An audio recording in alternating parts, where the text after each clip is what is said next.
Hello guys! Welcome po muli sa ating channel, Atoy TV. At ngayong araw nga guys ay pag-uusapan natin itong 10 piso na commemorative coin ni Andres Bonifacio. 150 years birth anniversary ni Andres Bonifacio. At ito ay marami ring nagsasabi na libo-libo ang halaga nito.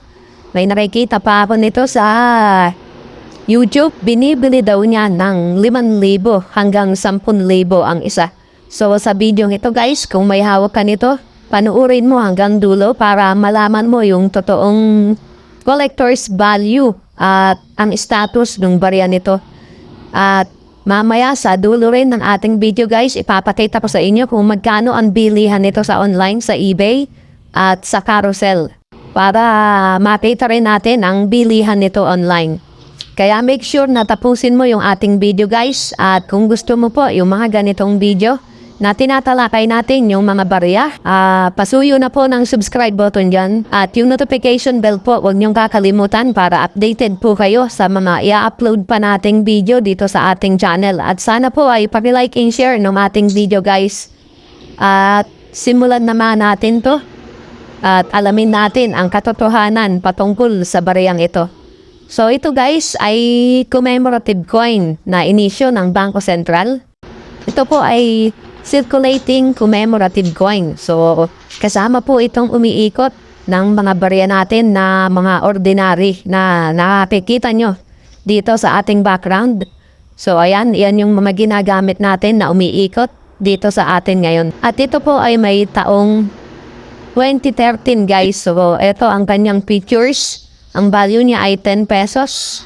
Ang currency niya ay piso. Ang composition po ng ating barya ay bimetallic.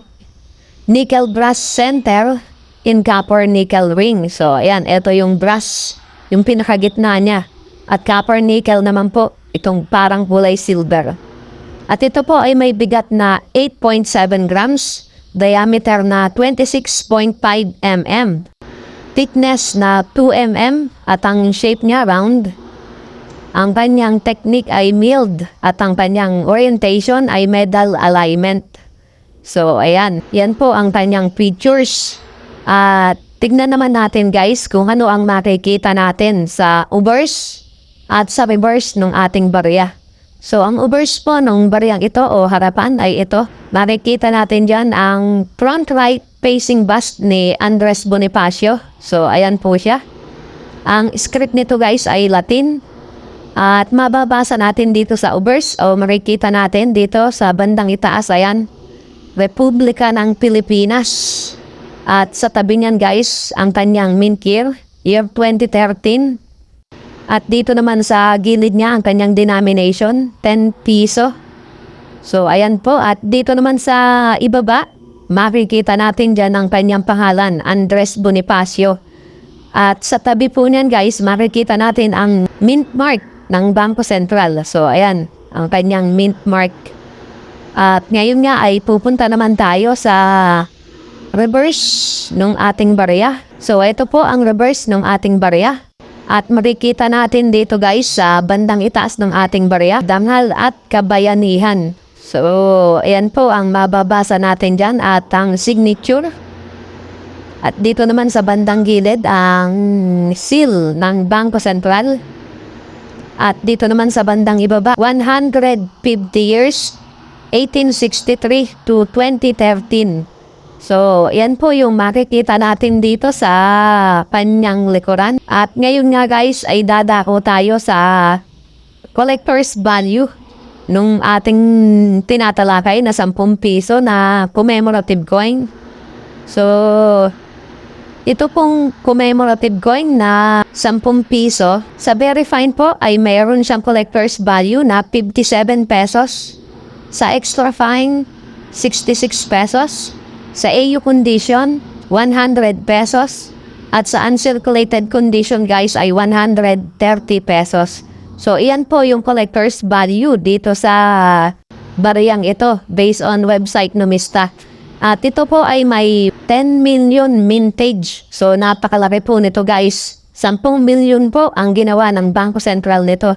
Kaya yung kanyang value ay hindi pa ganun kalaki. So, hindi na rin masama guys kung may hawak kayong AU condition at uncirculated condition. So, malaki-laki na rin yung kanyang collector's value dahil 100 pesos sa AU condition at sa uncirculated condition naman ay 130 pesos. So, iyan po yung kanyang collector's value dito sa Numista. At gaya nga ng sinabi ko guys kanina, so titignan natin ang bentahan nito online. Sa eBay muna tayo pupunta. So, titignan natin yung kanyang bentahan online. At ayan guys, eto na tayo sa eBay. So, titignan natin dito kung magkano ang bentahan ni Andres Bonifacio na commemorative coin. So, eto, may nagbebenta dito. So, ito guys ay naka-blister pack. Ayan. Philippine commemorative coin, 2013, 10 piso Andres Bonifacio. So, binebenta niya ito ng $55. So, medyo malaki guys. Kayo nang mag-compute kung magkano yan sa ating piso. So, 50 per $1 na yan, 56. At tignan pa natin ang iba. So, si Luna to. Si General Luna, Apolinario Mabini, at ito pa. So, ito po yung isang klase na blister pack. May kasama pong barya yan sa loob mula 1 centavo hanggang 10 piso. So, ayan. At binebenta to ng $30. So, malaki-laki rin. At i-compute nyo na kung magkano yan sa piso natin.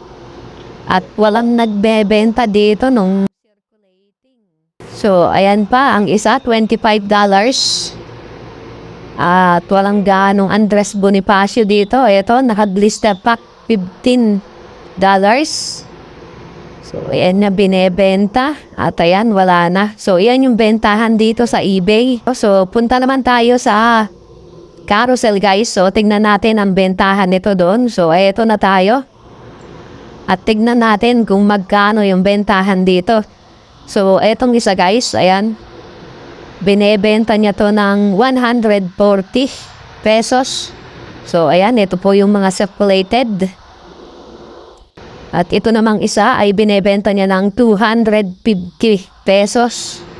At ito namang naka-blister pack. So, ayan, binebenta niya ng 400 pesos.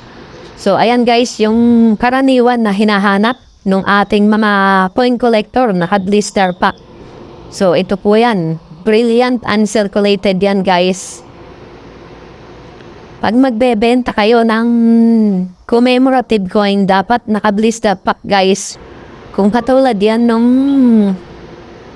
isa kanina na circulated, kagaya nito, guys, ayan. Hindi ho papansinin ng mga coin collector yan pag ganyan circulated na. Ang madalas na binibili nila yung nakaganito, blister pack. So, ayan. Yan po yung talagang binibili sa mga commemorative coin natin. Naka-blister pack dahil brilliant uncirculated po yan. At ito namang kabila guys, ayan, binebenta niya ng 299 pesos. At dito naman, ayan, ito maganda-ganda pa condition guys. Oh. Kaya lang, mayroon na rin ano dito, itim. Ito po ay binebenta niya ng 150 pesos. At ito namang katabi niya ay 99 pesos. So, ito ay hindi naglalayo dun sa record ng Numista guys. So, ito, sa AU condition, 100 dun sa Numista. At ito naman ay 150. So, ayan ang bilihan dito sa Carousel naman. So, ayan guys, nakita nyo na yung bilihan nito online sa eBay at sa Carousel. At sa Numista, ang collector's value nito guys sa Numista sa AU condition 100 at sa uncirculated ay 130 pesos. At nakita nyo naman yung mga bentahan sa eBay at sa Carousel. So iyan po yung totoong collector's value nito guys. So yung mga naririnig natin at may mga nagsasabi na binibili nila dito ng 5,000, 10,000 at meron pang 2,000 guys. So, yun po ay walang katotohanan sapagkat ito ay circulating commemorative coin lamang guys. Kapag gaganito ang hawak nyo na circulated na po, ay hindi po papansinin ng mga coin collector yan. So, ang binibili po nila yung naka-blister pack. Gaya po nung pinakita natin kanina sa eBay. So, yun po yung mga blister pack. Tsaka po katulad nung mga ganito. Ayan, nakita rin natin to sa eBay guys at binebenta ng $30 ba? Tapos yung isa $25. Pero pag ganito pong circulated na guys, so hindi po yan mabibili. Kung may hawak kayong AU condition at uncirculated, so yun baka sakali pa dahil pag naghanap sila ng mga pulmon na circulated, so yun lang pong condition ang kanilang nahanapin, AU condition or uncirculated condition. So ayan guys, sa may mga hawak nito, sana ay malinaw po sa ating lahat. Kapag circulated po, wala po yan. Hindi po papansinin ng ating mga point collector yan. Sana po kahit papano ay nakapagbigay tayo ng konting kaalaman at impormasyon patungkol dito sa ating 10 piso na commemorative coin na si Andres Bonifacio. So ayan guys, sana po ay huwag niyong kalimutan i-like and share yung ating video para mas marami pa po yung mga maging aware at makaalam kung magkano ba talaga yung totoong collector's value nitong 10 piso na commemorative coin natin. So ayan guys, hanggang sa muli, marami pong salamat.